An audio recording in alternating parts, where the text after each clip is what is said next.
Hi, we're team 7615 and 6407. We're from Lutheran High School. Um, Today, we're going to be giving you a workshop on the Connect and Motivate Award and how you can start and where to go once you have those Connect and Motivate options. Yeah. Um, wait, please put your questions in the chat so that we can answer them at the end of the presentation. We also have a little game. Our coach's face is hidden 18 times throughout the presentation. If you find them all, you don't win anything, but we just thought it would be a little fun thing to put in our presentation. So we're team 7615, Mechanical Mustangs Affirmed, and since we're an all-girls team, we also have like a second name that's a little bit more fun, No Boys Allowed. Anyway, I'm Johanna Gunther. I'm a senior in high school. I'm the lead builder. I also do some coding, and this is my second year on the team. Hi, I'm Mia. I'm a senior. This is my third year on the team, and I'm the notebook and presentation manager. And hi, I'm Paige. I'm a senior. My role on the team is team captain, driver, and social media manager, and this is my third year on the team. Hello, we are team 6407, Mechanical Mustang Secretariat. My name is Lane Nolan. I'm a junior, and my role is a builder, and I've been on the team for 2 years.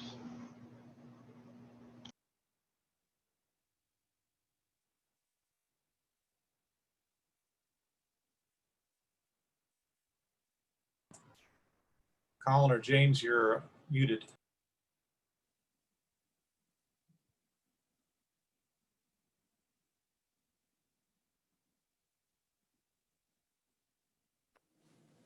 All right, I'll go since Colin isn't going.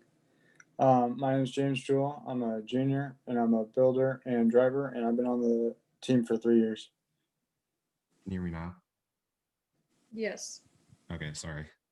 I'm Colin. I'm a junior. I'm the team captain and cab designer, and this is my third year on the team. Okay, so first founder Dean came and said, it's not about the robots. It's never been about the robots. It'll never be about the robots. This just shows how important that connecting and motivating your community is in this area. Every other advancement, starting with the first advancement, is from judged awards and not just earned from the actual game field.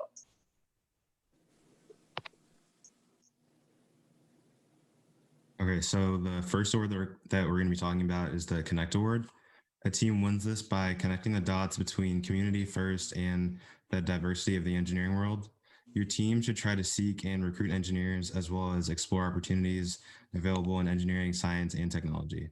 And if you want the full award description in detail, it's on First main website.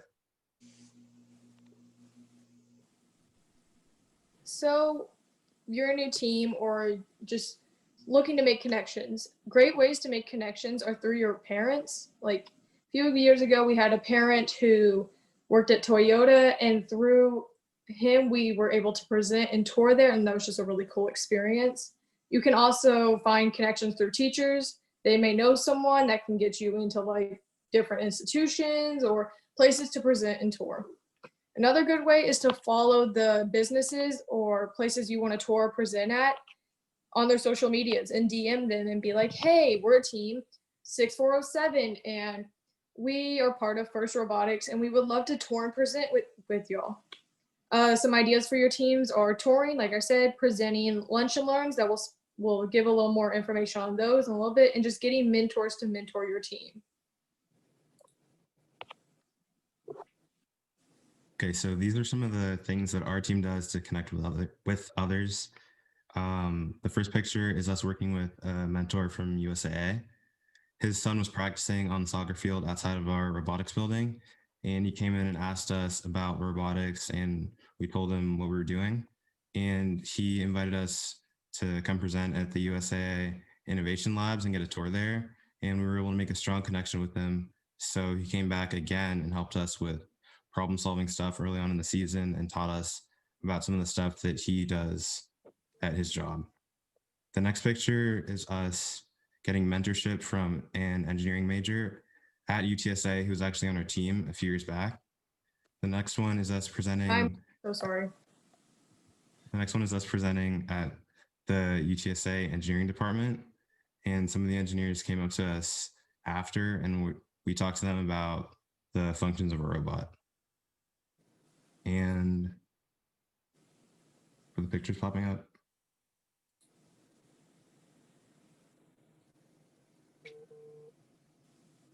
Okay, I guess I'll just move on.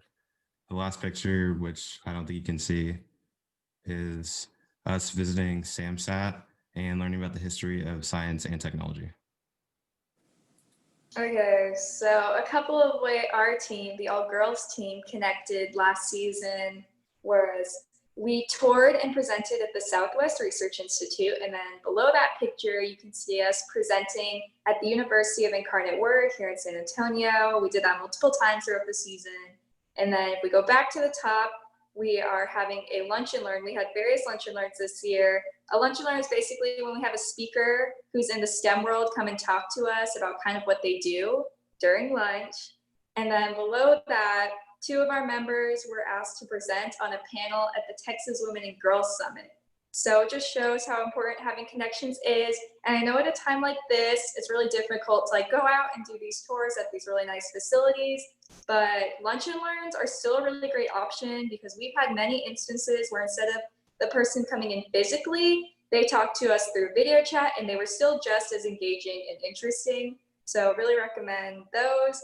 And we're about to talk about motivate, but one thing to keep in mind is the fact that a lot of times connecting leads to motivating. Like when we present at University of Incarnate Word, we are presenting to future teachers who can now, when they go get a job at a school, start their own robotics league because we made them aware of it.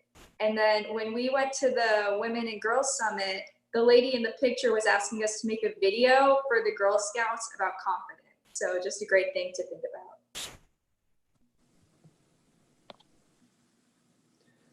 The Motivate Award is sparking peers and the youth to embrace the culture of FIRST. The Motivate Award is given to a team who makes a collective effort to make FIRST known throughout their community.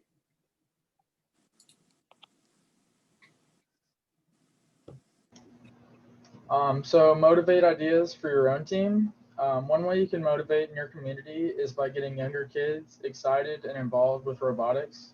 So you can start off with teaching younger siblings or students at elementary and middle schools, and even students at your own school about robotics. You can also motivate by volunteering and helping younger kids at FLL meets. So what your team can do, you can go to any feeder schools or middle schools in your community and let the students see what robotics is all about. This gets them excited to learn more. You can also invite students from your school or from other schools to shadow at meets or in the lab. This lets them see what competitions look like and how the robots are built. And FLL meets also allow you to help younger kids and get them started with robotics. So some examples of motivating we've done in the past is we volunteer at FLL meets, like Lane said. While we're there, we help with reffing, we help set up, clean up, concessions, and we especially love encouraging the teams while we're there and talking to them about the FTC. They get so excited when we talk to them about it. They're like, I can't wait to move on. I'm so excited for this. And as a Lutheran school, we are able to go on mission trips. I know not all schools are able to, but while we're on our mission trips, we go to local schools and we show them what like robotics is all about, either FTC or FLL. And we show them Legos, like you can see in the picture. We give them old laptops we aren't using to help with coding. It really gets them pumped up and excited, but you don't have to have a mission trip to do this. You can do it in your local community. Okay, so more ways that we were motivating. We offered, like I think Lane mentioned it earlier, to have like people come shadow your team. We did that last year. I don't know if we've done that before, but last year's my first year. But we offered some students at our own school to shadow our team. And then there was another school who had people interested in starting a robotics team, and we had them come shadow us at some of our work days. And they even shadowed us at one of our robotics meets, which was super cool. The people that from our school that shadowed us joined our team this year. So that was fun. I'm really excited about that. And like Paige mentioned in the last slide, when we hosted an FLL meet in our gym, we took the teams on a tour of our robotics lab and showed them our robots and what we were doing, and more of the like FTC side, some of the stuff that they don't get to do, to try to motivate them to get into that. And like the picture y'all didn't get to see earlier with Connect of the SAMSAT thing, that's on the right, you can see it. We invited one of our feeder schools robotics teams to come with us so that they could hang out with us. We could motivate them to get excited for high school and just like hang out with them, and it was super cool. So okay, so here's just a visual representation of our Motivate and Connect timeline from last season. So as you can see, even when we're not in the actual robotics season, we are still connecting and motivating like the entire year. Obviously during our regular season, we'll be doing it a little more, but still. So if you want to look at that, kind of look into, if you see any examples on here that may intrigue you and you want to ask about them, we'll have this on the screen for a little while, and then you can ask a question about it.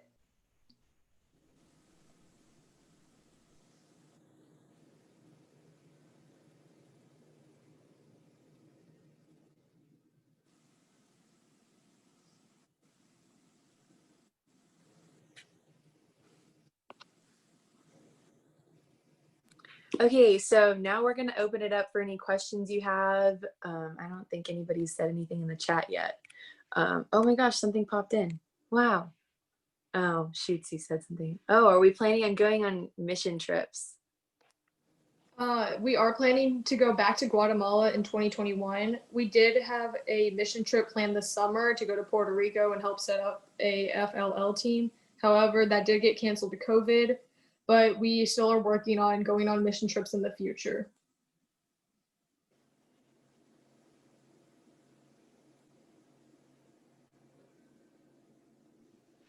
Did anybody have any like ideas or anything like for your team at all, of like stuff that we said that might have like sparked any ideas for you to do for Connect and Motivate? If you want to talk, go for it.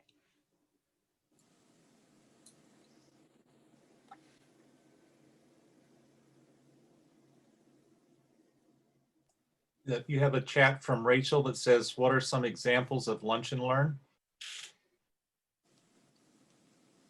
In the past, we've had just like I believe a race car engineer. I can't remember his technical term.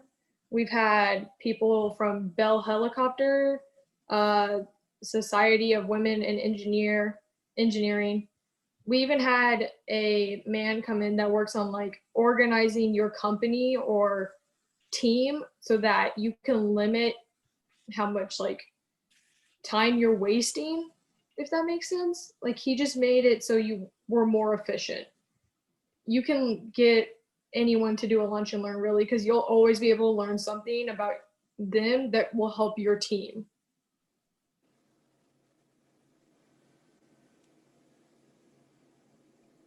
I'll kind of add on that this is where, and Paige mentioned it, professional societies like the Society of Women Engineers or the Texas Society of Professional Engineers, they usually have local chapters, and somebody at that local chapter is an education outreach person. And so if you can look on their website, you can find out how that person is, and they are usually happy to come out and talk, because then they can put down in their activity log, hey, we went out and talked to these students at this school, and it didn't cost them any time to try and find you, right? You reached out to them.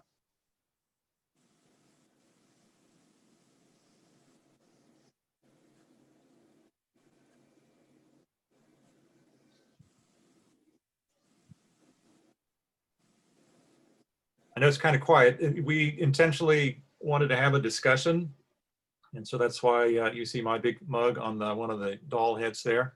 but ask some ideas. All right, so there's another one. Do you know of any local organizations continue offering events like STEM Day by the Witty, Central Library, Core 4 STEM?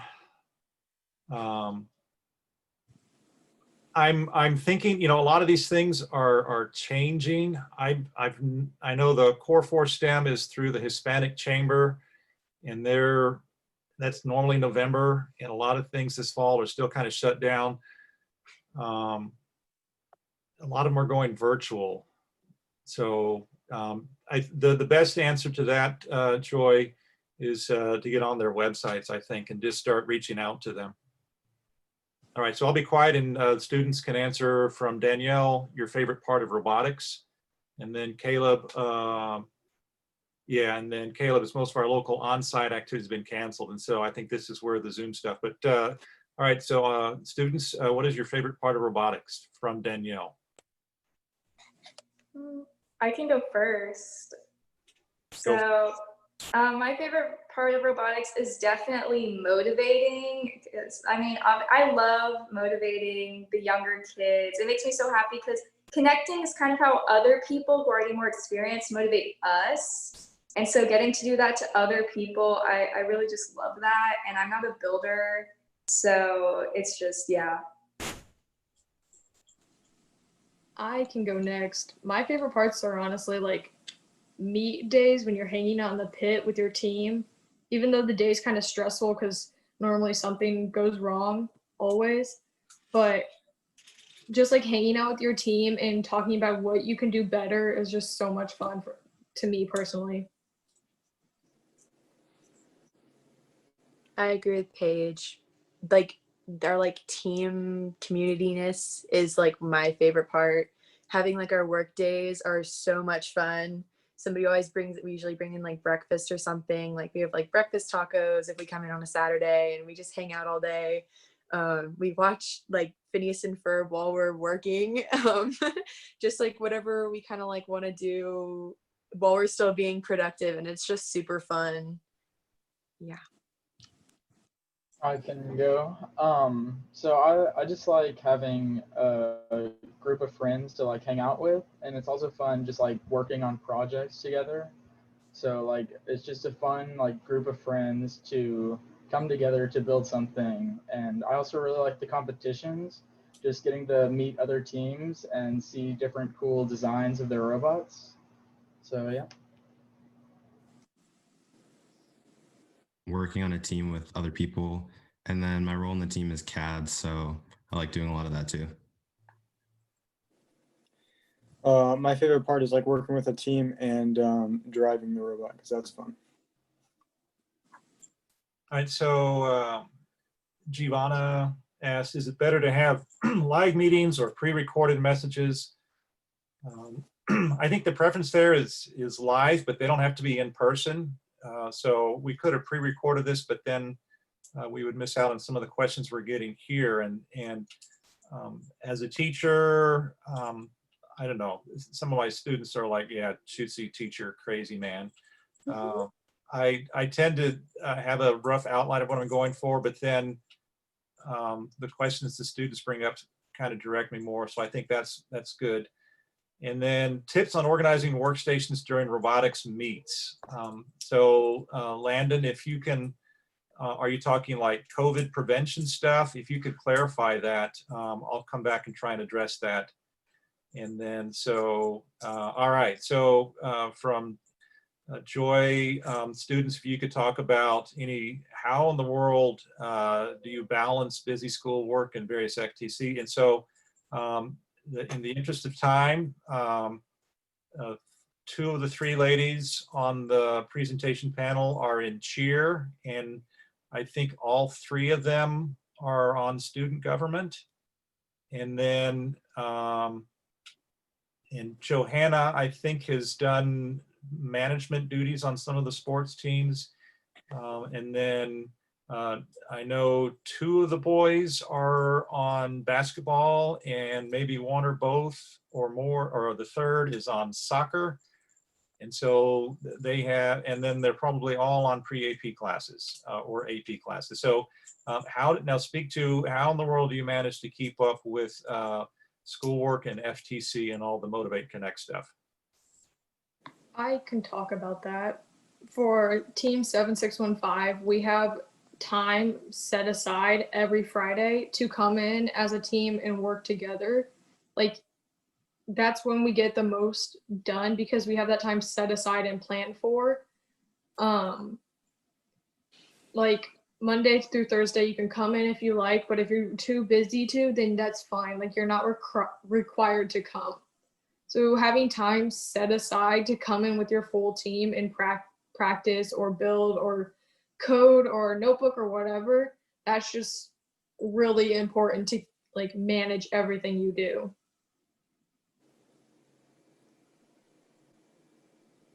Yeah, for our team, it's pretty much the same. We usually come in any day during the week, but we usually get the most done on Fridays because at our school, our Fridays are half days. So we have a lot more time to work. I know most schools don't have half days on Fridays, but like you can still set time aside after school to do that.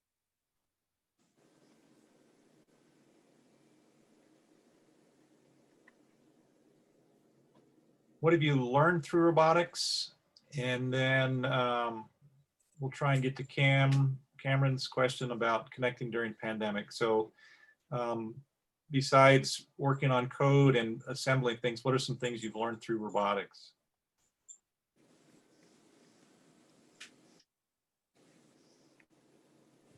Okay, and thanks Landon for the clarifying.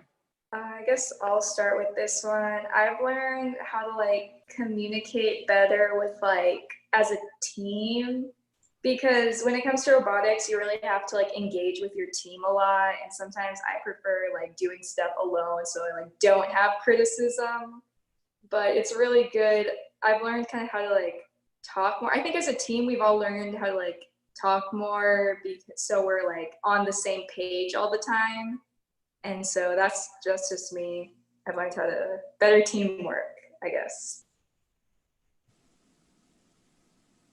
This isn't me personally. Well, it is me personally, but one of our alumni, she would always say that like robotics helped her fix her toilet when it broke. She knew how to fix her toilet because of robotics. So like learning just like, I wouldn't call them basic, but skills to like do stuff around the house.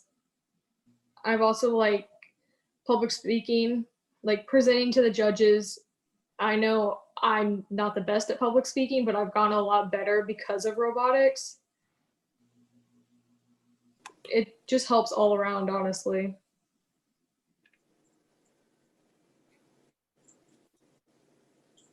On the Connect stuff, I most everything we're doing, we're still trying to set up lunch and learns. And those pretty much are going to have to be remote because in this hybrid learning environment that we're in and a lot of people are in, there's only a couple students on campus any given day. And so having a Zoom or a Google Meet or some other video conference where they're presenting and then people are tuning in. So I think the time now is good to do because it used to be one of our presenters was going to do that like from Bell Helicopter in the Fort Worth, Arlington area. And so, you know, we had to like, as a teacher, I had to think, okay, I got to get a projector. I've got to have the laptop and a good speaker. Now that's just part of teaching, right? That's craziness. And then Landon clarified, they're talking about tool organization and things like that. That was where Paige was referencing one of our speakers was not a STEM professional, that they were like an organization professional.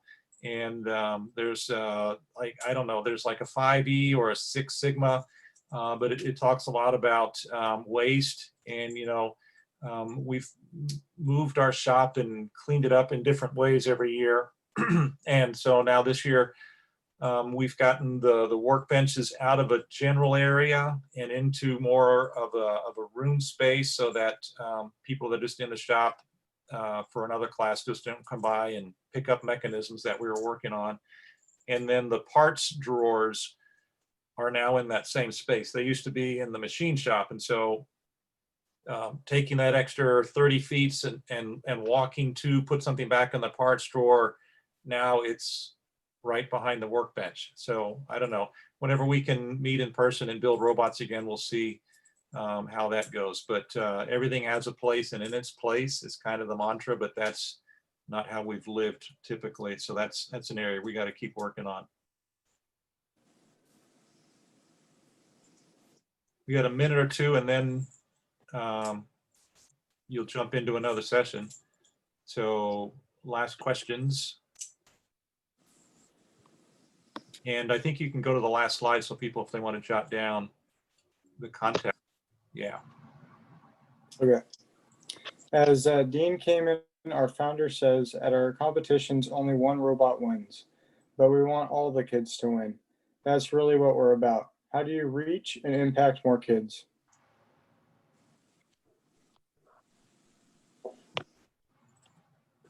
Thank you all for listening to our workshop. If you have any questions that you think of later or would like a copy of this presentation just for future reference, you can DM us on Instagram and Twitter at Mechanostangs.